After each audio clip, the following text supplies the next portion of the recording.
You have to admit that verb tenses in English aren't that complicated, but there's one verb tense in particular that a lot of English language learners have a hard time wrapping their heads around, and that one is the present perfect.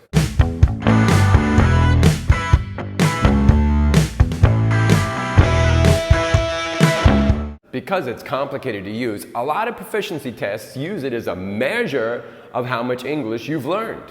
Because you're watching this, I'm sure you've been up and down a list of different explanations of how to use the present perfect and when is it appropriate, and the difference between the present perfect and the simple past. What can I do to help you out? I can't offer you an explanation that might help you to understand it. Remember that grammar is not a guide for speaking. Grammar is an explanation. So here we go. Just a quick revision of that. The present perfect is the verb have and the past participle of the active verb. Despite the word present in the name present perfect, the present perfect isn't about an action in the present, it's about an action in the past. What's probably most interesting about the present perfect and what distinguishes it from other verb tenses that talk about the past is that the present perfect not only considers an action in the past, but it considers the possibility of that action happening in the present or happening in the future. When you think about that, you'll notice that that expresses something very different about that action. And it doesn't mean that you can only use the present perfect or you can only use the simple past for a specific action in the past. It's just that both will express different things you're considering about that action.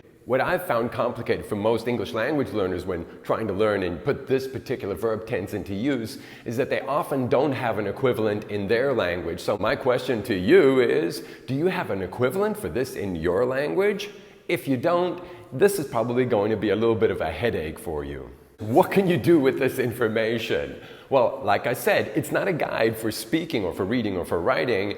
It's an explanation. So you can take that explanation and you can use it to observe. You can observe native speakers when they use the present perfect. So what does it mean about that action that they're talking about? And why did they use it in that particular situation? When you're reading, do the same thing. You'll notice that they're opening the possibility for that action to happen in the present or in the future. And what do? Imitate. Because like everything else, this one takes practice.